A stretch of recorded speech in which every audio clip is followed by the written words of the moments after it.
Hey everybody, welcome back to Let's Play Sonic Adventure 2, and oh boy, I forgot, I also left my mouse on the screen for most of this Let's Play.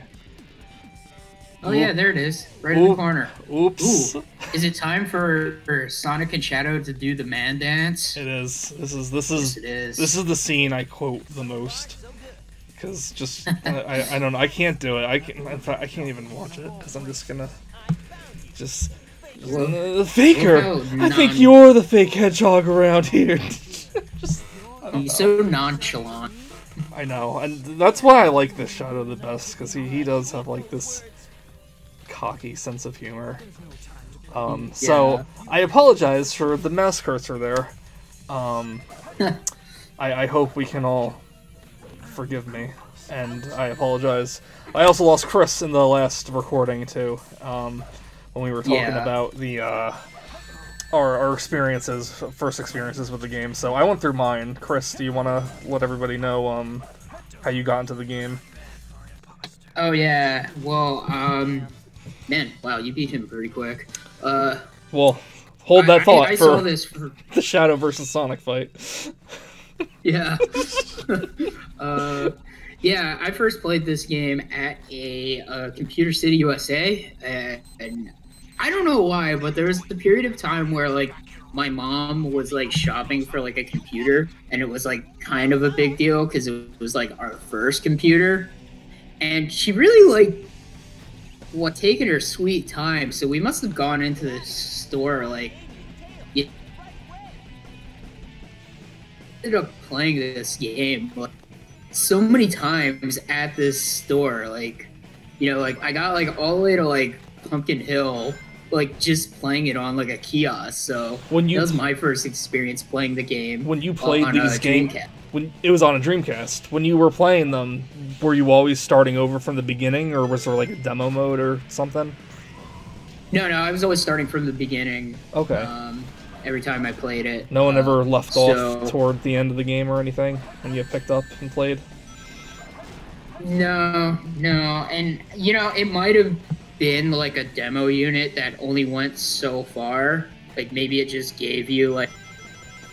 No, it definitely let you play the whole game. Okay, because, you know, like, some of those Chaos just had demos available. I think this is... I don't know why it didn't have a demo. It was just, like, the game for some reason.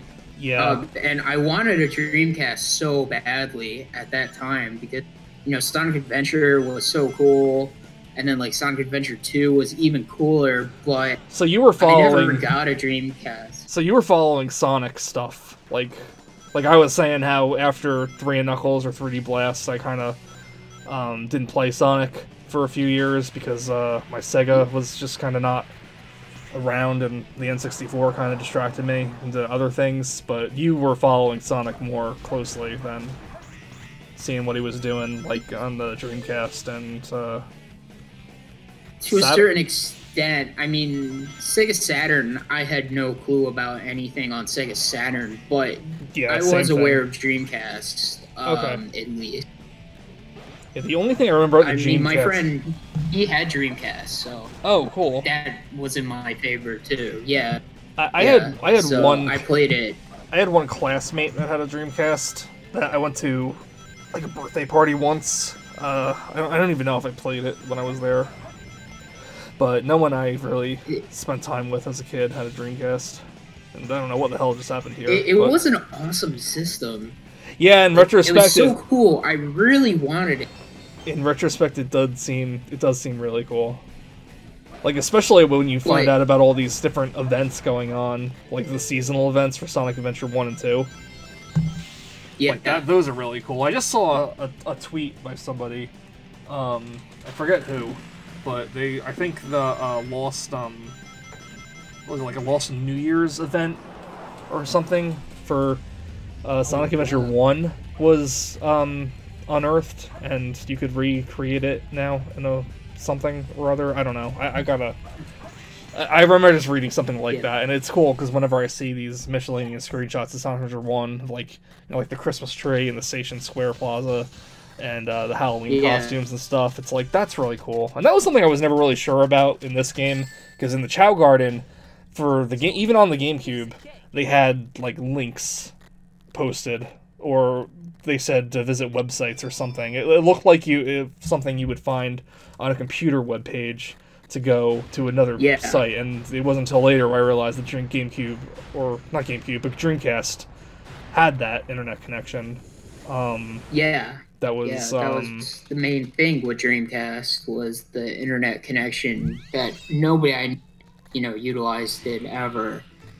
I was wondering if it even was all that great, because I mean, this was late 90s, early 2000s. I mean, how good were people's internet connections back then? It was 1999 to 2002, so who knows? Honestly, I know Phantasy Star Online was like the big internet game for Dreamcast. I didn't know anybody that played that game on the Dreamcast. I knew a few people that played it on GameCube, but I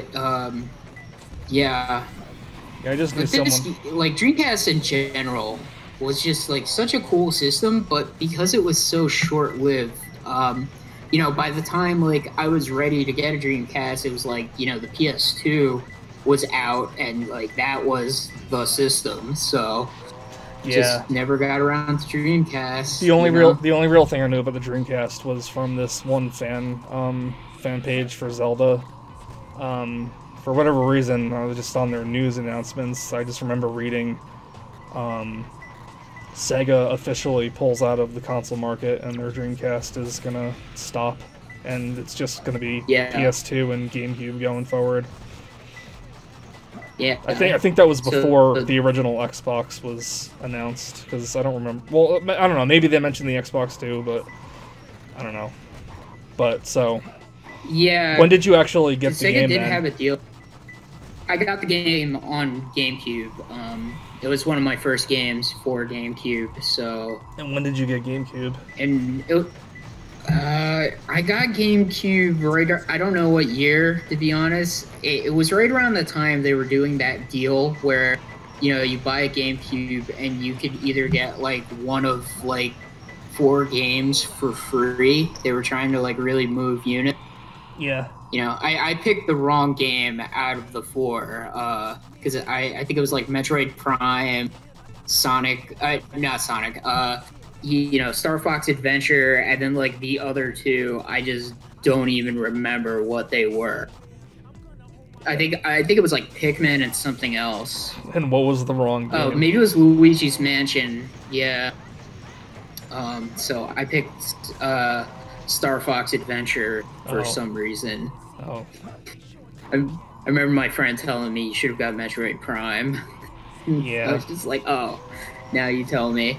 But yeah, and I got this game just out of a chance, because when I initially got GameCube, I kind of didn't really like it that much. I was like, I think I made the wrong choice. What didn't you like about it? But I don't know. It was like my 2 games I had were Sonic, Star Fox Adventure, which is kind of a weird game, and Mario Sunshine, which, I really like that game now, but when I first got it, it was a very difficult game. Oh, I thought you meant Sonic Adventure 2 you didn't like right away. No, it wasn't until I got Sonic Adventure 2 that I started liking my GameCube, and I got it just because, like, I was looking, through like game magazines, and I saw that Sonic Adventure 2 was on the GameCube, and I remember like my dad for some reason like asked me like, like, hey, there's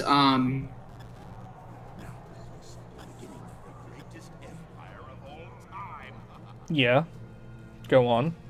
Your video game system, we got you, because I guess they got it cheap enough that they kind of were like, do you want another game? Sorry, could you just repeat that? You dropped out for a couple of seconds. Okay, sorry. No, that's okay. That's very inconvenient. But yeah, so make a long story short, I was looking at game magazines. My dad asked me, like, is there a game you're looking for? Because he worked close to this mall. Mm-hmm. And I said, well, if they have this Sonic Adventure 2 game, I'd really like it. And then My dad came home with it and gave it to me, and then I started playing it on GameCube. Well, that's awesome. Decided to keep the GameCube. Yeah, that's cool. I bought mine for like $40 from FYE. I don't know if it was used or not, but I don't know. I don't remember why. It was, like I said, it was the winter after the Christmas I got my GameCube. So like sometime like in February or maybe March. I don't know. I guess I just had some Christmas money and I saw it and I got it. Because I do remember what it was for me, where my dad got it and why I was looking at a thing, actually. They were having some sort of GameCube sale at Target, and they had the games listed, and I think it was like $25. So cool. My dad was like, do you want any of these games? And because they were like really cheap. Yeah. And yeah, that's how I got it, so. Nice. Yeah. So that's how I got it. What's happening? Yeah, I feel like we should be talking more about... video keeps cutting out a little bit. I'm like, are they in Station Square? Yeah, we're about to run away from the police with Tails and Mission Street. Oh, yeah. We should probably talk about the game a little bit more. We should. But everything just goes by so Tails' fast. Version of Radical Highway. Yeah. As you can see, it is not as radical. That was something I liked about a lot of levels in here. Like, characters would explore the same area, but they'd be doing different things in it. Yeah, I also like how, even if it was the same area, it had, like, a different song. Yeah. So, it felt like, there's more variety. Yeah, it's kind of like an edge that Sonic always had over the Mario games, was, like, music. You go to a new level... with Sonic, you're gonna get a new song, but with Mario, sometimes it's like, especially with like Mario World, it's one of like 3 or 4 different tracks they play throughout the whole game. Yeah, and I mean Mario World in particular just kind of has the one track, just the variations of it. Yeah, it's modified. Nothing bad against it because it's still nice to listen to, but like that is something cool about Sonic is that every level has their own feel because every level has a different song to it. That was one of my favorite things about Sonic 3 and Knuckles too, because all of the Act 2 music was a variation of or even like a remixed version of Act 1's music, so it still felt different even though it was like the same. Yeah, Sonic Mania does that too, which is awesome. Yeah. And just as a side note, because I know everyone said it, but Chemical Plant Zone Act 2 in Sonic Mania is just so perfect. I love it so much. Oh, man. It is a shame that it's not on the soundtrack. Yeah, that is weird. And Sega's pretty good about releasing most of their music. Yeah, it was something with copyright with Sonic 1 and 2's music, or at least those 2 songs I had read, but I don't really know the exact reason for it. Yeah, but it's just... you can get Sonic Rush's music pretty easily, on like iTunes or whatever they're calling it now. It's been forever since I looked at Sonic Rush, but I do remember hearing a lot of people saying it has a pretty awesome soundtrack. Yeah, I've listened to it. It's the guy that did Jet Set Radio. Oh yeah. Did music. Another Sega property. Is there a Jet Set Radio reference in Sonic Adventure 2 anywhere? I don't know off the top of my head. Was Jet Set Radio like still... Phantasy Star Online billboards. Was Jet Set Radio still relevant by the time this game came out? It definitely was out, I think. It was probably, it was Jet Grind Radio, don't forget. On the North American Dreamcast for some reason. I don't know why they changed the name, but they did. So, let's talk about Tails for some time here. Because I feel like when Sonic Adventure 2 comes up, neck walking is often a not favored part of the game, especially when it comes to Tails being in a mech. Yeah, he doesn't control as well as Dr. Eggman for some reason. I do think Eggman controls a little bit better. I remember when I first started hearing a lot about like negative things about Sonic Adventure 2. I did go back and play through the whole thing again in a previous save file, and I wasn't as big on Tails' stages as I used to be. But then when I got it for Steam over the last holiday season and played through the game again, I don't know, I just enjoyed it like I normally did. So I don't know if it was just kind of like a placebo effect of trying to agree with the dominant opinion, but you know, I can agree it is clunky. I think that's kind of intentional. I mean, I don't know. I'm not going to claim to know anything about robotics, but I feel like controlling a mech like this is going to be a little clunkier and not as agile as something like Gamma or Omega. Yeah, that's more humanoid. I think Tails' mech suit does control better than Gamma. I don't dislike it. I definitely feel though like some of his stages are the jumping for the mechs has always been weird for me in this game. It almost feels like there's kind of a bit of like a delay sometimes with the jump, and then there's also like the weird thing where it looks like you could jump, you can't jump on top of something, but then if you like, you know, hold forward and jump, he'll just like kind of like slide up there sometimes. So it is kind of weird. I've never felt anything about like a delay, but I feel like the jump stops sooner than you think it would. Like without the hover, platforming is kind of a pain in the ass with the mechs, but like that's another thing with Sonic games too. It's like you can't just I feel like a lot of the fun comes from replaying the levels and learning the levels and trying to do it better each time. I think that's why levels in Sonic have always been, well, not always been, but they're usually get from point A to point B rather than exploring an open sandbox like Mario would. Because I think it is more about, because I don't know, Sonic is like in this weird thing where if like, just hit the mic. If you think about Sonic like a platformer, it does feel a lot less polished and slippery than other platformers would because of just the nature of Sonic.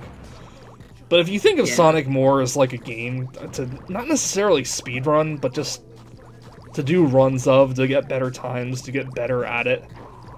Just, I don't know if that kind of game would have like a genre, but it's like, I don't know. It feels like it's arcadey. It's arcadey, I guess, is designed a term like an arcade game where, you know, it's like when you start it, you know, you get killed a lot, but then like the more you play it, the more you memorize the game, the better you can do, the higher your score can be. Yeah, I guess. Like, you know, Sonic, they give you like a grade at the end of every level, so you know the whole point of replaying levels is like, can I get like, you know, a better score each time I play this level? Yeah. And that's very much in line with like a lot of the way Sega at least used to design a lot of their games. You know, because they've always been more or less a arcade game publisher first. Oh, nice! You got the air necklace. Yeah, that was. I wanted to make sure I got this for sure because I don't know if you need it for the final level, but I remember feeling like if I was feeling like it was impossible when I was younger without it. I was lucky because one of the emerald shards happened to be on the way to it. Yeah, definitely.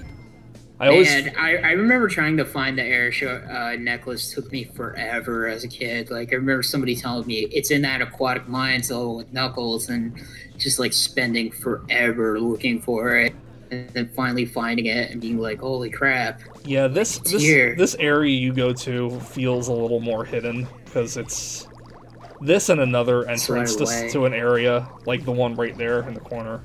Is very similar looking. I get them mixed up sometimes, and I know the water level has to be at just the right height to even get in there. I don't know. I can't remember if I found it on my own or if I used, like, game facts or something. I have a printout of all the item locations from back in the day, so I must have used them for it, but... And here's the camera just being so swell. Yeah. Trying to remember, but For most of the items when I first played the game, I was able to find them until, like, I would ask friends for help, like, hey, like, where, like, because I remember being stuck on this game and being like, I can't beat the final level, like, at the Knuckles part, and then, like, they're like, oh, you need the air necklace, and I'm like, where's that? And they're like, Aquatic Mine. And you know, it's But kind then, of like, it's kind of weird because any required upgrades are usually like you can't beat the level without the required upgrade. Like you can't get through Metal Yeah. Harbor without the Lightspeed shoes, and make sure you stop for them. But like this, the air necklace you really don't need except for that one part in the final level, and it's just kind of weird that Yeah. it's like it feels as optional as like the sunglasses. yeah, I totally forgot about those. I mean, Knuckles, after a while, does look ridiculous in this game when you get him fully upgraded. Yeah, and I will say that is maybe something I don't care for too much now. It looks funny as all hell, but there comes a point where I feel like all characters, or at least Sonic and Knuckles, are just wearing way too many accessories, and it's like, especially with Knuckles' pose, and he's got like the sunglasses and the air necklace. It's just, I don't know, it looks. He's got two sets of like things on his hands because he has like the digging gloves and then the knuckles for the punching the fire and stuff. Yeah, I don't know. Oh man, the driving section for Tail. Yeah. Have you ever been able to do like there's like a trick where you can like drive backwards with Tails. Like he still goes forward, but he'll be like looking at the screen. No, I have not done that. Oh, I love how Knuckles just pops out here. It's like, hey guys, long time no see. I was just dicking around in the sewers. It's like a Ninja Turtle. He's just like, you guys got any pizza, dudes? See, like, what are you doing? It's weird because I always think of Knuckles and Tails and Sonic as friends that always hang out nowadays. But I guess at this point in time, I maybe Knuckles, he shows up, but maybe he's just not a part of the group as often. Like, he shows up and he's just talking about Master Animal pieces, and Tails like, okay, I'm on the phone, and drives away. Tails is just like, this is a phone call. I'm sure you've gotten one once, but I get them all the time. Oh, yeah. And I guess in SA1, Knuckles wasn't really fond of Sonic. He was just doing his own thing, and they were redoing the whole, like, man tricked him again thing. But I didn't play SA1 until much, much, much later. Like, you let me borrow it in high school, but it was such a bad time for me that nothing about it retained for me, and I didn't even finish it. And then it wasn't until like a few years ago that I finally picked up my own copy of it, and I was like, oh my god, this game is so charming. Yeah, totally. But that's, I guess that's it for this episode. So next time is, the driving section. Yeet. So, thank you all for watching, and I'll see you later. Bye-bye.